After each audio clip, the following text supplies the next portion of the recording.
जय जगन्नाथ मु ज्योतिर्विद डॉक्टर भवानी शंकर महापात्र आपण मान को स्वागत जनाऊँगी। दर्शक बंधु आपणकर मकर राशि कि आपण जानापी चाहूँगी इंग्राजी मास एप्रिल मास आपण किपरि कटिवो।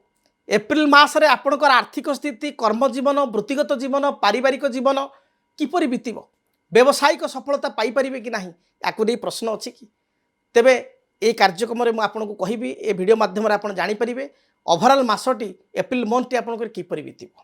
प्रथम ग्रह स्थिति को देखा जो मानकर मकर राशि तांकर राशि षष्ठ स्थान देवगुरु बृहस्पति रही सारा मास रे। तृतीय स्थान मीन शनि रही सारा मास शनि रे शनि तृतीय राशि मीन राशि रे। रवि कथा जो देखा रवि आपणकर 1 एप्रिल 14 एप्रिल पर्यंत तृतीय शनि सहित युक्त होकर रवि रे एवं 14 एप्रिल ठारू 30 एप्रिल रवि उच्चस्थ हे मेष राशि उच्च हे मित्र गृहस्थ मंगल राशि रे एवं 14 एप्रिल 30 एप्रिल पर्यंत रवि मेष रे। आपण राशि द्वितीय धन स्थान राहु रही सारा मास राहु द्वितीय एवं केतु अष्टम रे। मात्र द्वितीय मंगल एवं जो बुध रही चलन हो 3 एप्रिल अर्थात मासर आरंभ 3 एप्रिल मंगल चलिए राशि तृतीय स्थान को जीवे द्वितीय तृतीय को जीवे धन स्थान तृतीय स्थान पराक्रम स्थान को जीवे पराक्रम कारक ग्रह मंगल एवं बुध पछे पछे 10 एप्रिल तृतीय स्थान को जीवे एवं शनि मंगल बुधंकर संयोग रहिबो प्राय आपण देखिए 10 रु 30 पर्यंत रहिबो। शुक्र जी आपण भाइटाल ग्रह जी पंचमेश दशमेश राशि सी चतुर्थ स्थान रे अर्थात मेष राशि रे 19 एप्रिल पर्यंत रहिबे एवं 19 एप्रिल अक्षय तृतीया दिन आपणकर शुक्र पंचम स्थान को जीवे। तेणु ये तो ग्रह स्थिति कहले ग्रह स्थिति अनुसार ही भाग्य।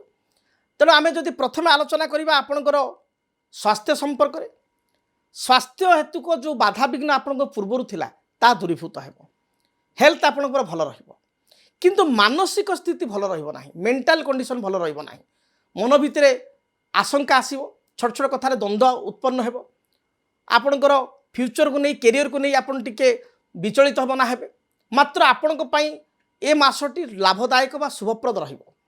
आर्थिक दृष्टिकोण जदि आमे देखिबा ताहले आपणकर 19 एप्रिल 30 एप्रिल ये जो संयोग 19 एप्रिल 30 एप्रिल अक्षय तृतीय ठारू मास शेष ये 11 दिन आपण बहुत बेनिफिटेड रहिबो।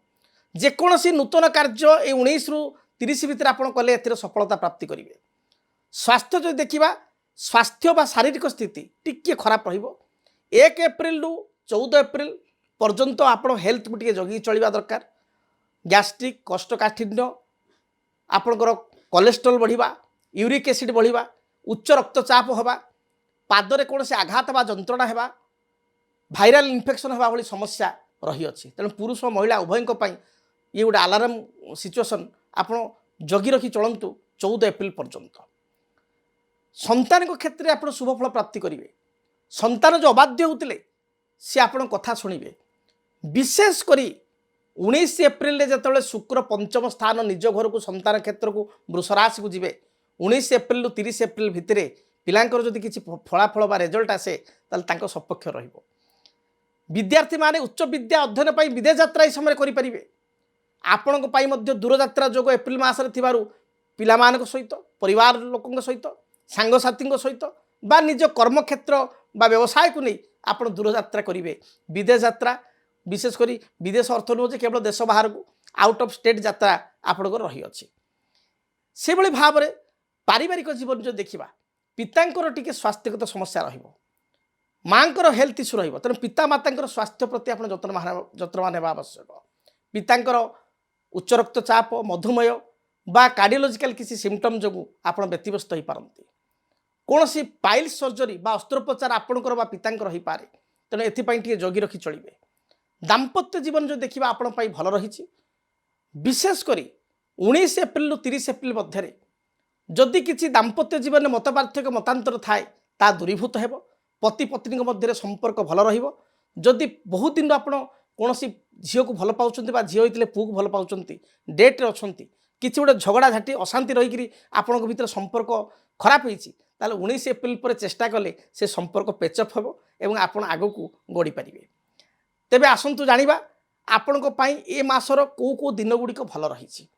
मासर जदि आम देखा सर्वप्रथमे आपण 5 तारिख 6 तारिख 8 तारिख से भली भाव में आपणकर 14 तारिख आपणकर 17 तारिख 14 तारिख 15 तारिख 17 तारिख एवं से भली भाव में आपणकर जदि आपण देखा 24 तारिख से भली 26 तारिख आपण बहुत भल यही तारिख गुड़िक जेकोसी कार्य आरंभ करूँ मासटी आपण शुभप्रद है।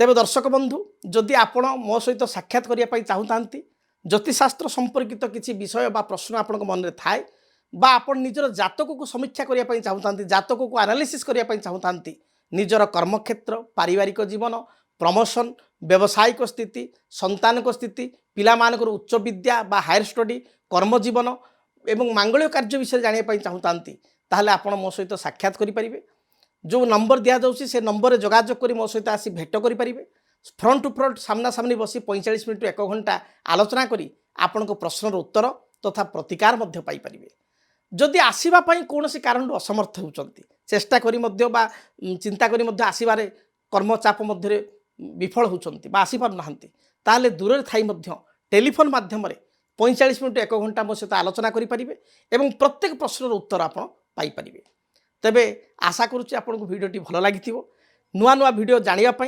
ज्योतिषशास्त्र संपर्कित भिडियो देखापी बा पुणी आसंता मास मे मासटी केमिति कटिब से संपर्क जानापी चैनल को निश्चय सब्सक्राइब करूँ बेल बटन को आपण ऑन करूँ जद्वारा प्रत्येक कार्यक्रम नोटिफिकेशन आप पाइपर मु आशा करी महाप्रभु आपन को दीर्घायु करूँ आपणकर चलापथ को पुष्पित करूँ। रहुची जय जगन्नाथ।